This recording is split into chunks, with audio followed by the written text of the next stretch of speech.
Assalamualaikum warahmatullahi wabarakatuh. Kami dari kelompok 1 ingin memaparkan tugas yang sudah diberikan oleh Bapak dosen, Bapak Dr. Dwi Seno Wijanarko SHMH. Kami akan memaparkan tugas berjudul Asas Non-Retroaktif. Sebelumnya perkenalkan, kami dari kelompok 1 yang berjumlah 5 orang.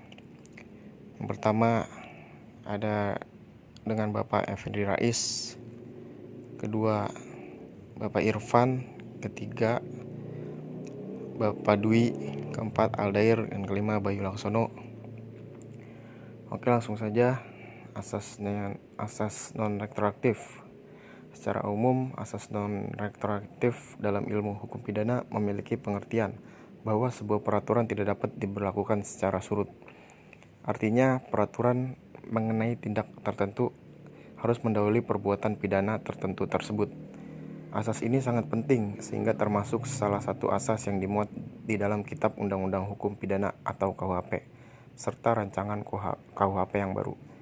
Di dalam KUHP asas non-retroaktif dapat disarikan dari ketentuan pada pasal 1 ayat 1 di mana bunyinya yaitu sebagai berikut.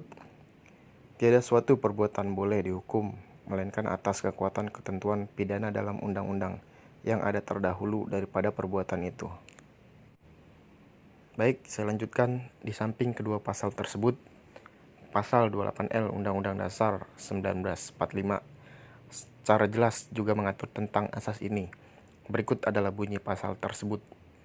Hak untuk hidup, hak untuk tidak disiksa, hak kemerdekaan pikiran dan hati nurani, hak beragama, hak untuk tidak diperbudak, hak untuk diakui sebagai pribadi di hadapan hukum, dan hak untuk tidak dituntut atas dasar hukum yang berlaku surut adalah hak asasi manusia yang tidak dapat dikurangi dalam keadaan apapun. Pengaturan asas non-retroaktif dalam KUHP dan rancangan KUHP serta Undang-Undang 45 mempertegas posisinya sebagai asas yang sangat penting dalam hal penegakan hukum pidana. Asas ini bertujuan agar para penegak hukum tidak sewenang-wenang menindak pelaku tindak pidana di masa lalu, terlebih jika itu dimaksudkan untuk memenuhi kepentingan politik tertentu. Asas ini juga memiliki makna yang kurang lebih sama dengan asas legalitas, yang berarti bahwa perbuatan pidana hanya dapat dipidana jika telah ada peraturan yang mengatur sebelumnya.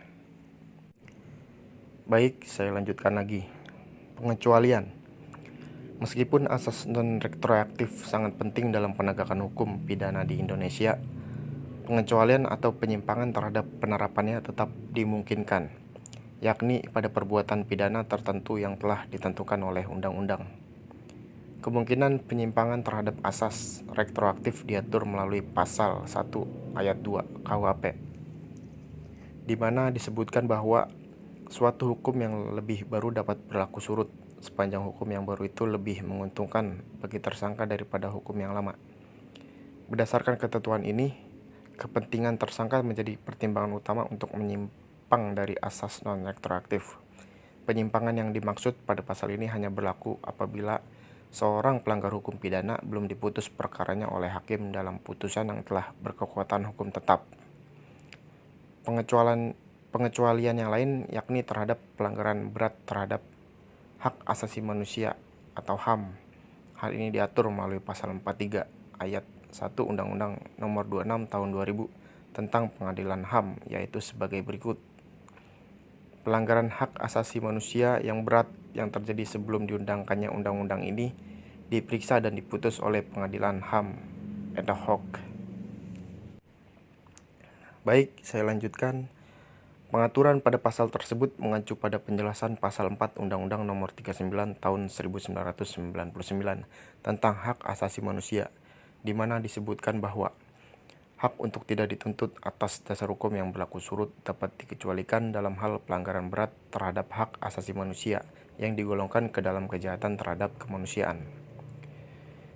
Maka dari itu dapat kami simpulkan, arti asas non-retroaktif adalah bahwa peraturan pidana tidak dapat diberlakukan secara surut terhadap perbuatan pidana yang dilakukan sebelum adanya peraturan pidana tersebut. Penyimpangan terhadap asas ini dapat dilakukan apabila terdapat peraturan yang lebih baru, di mana peraturan tersebut lebih menguntungkan terdakwa serta terhadap pelanggaran berat hak asasi manusia. Demikian tugas yang kami paparkan. Kurang lebihnya mohon maaf. Billahi taufik wal hidayah. Wassalamualaikum warahmatullahi wabarakatuh. Terima kasih.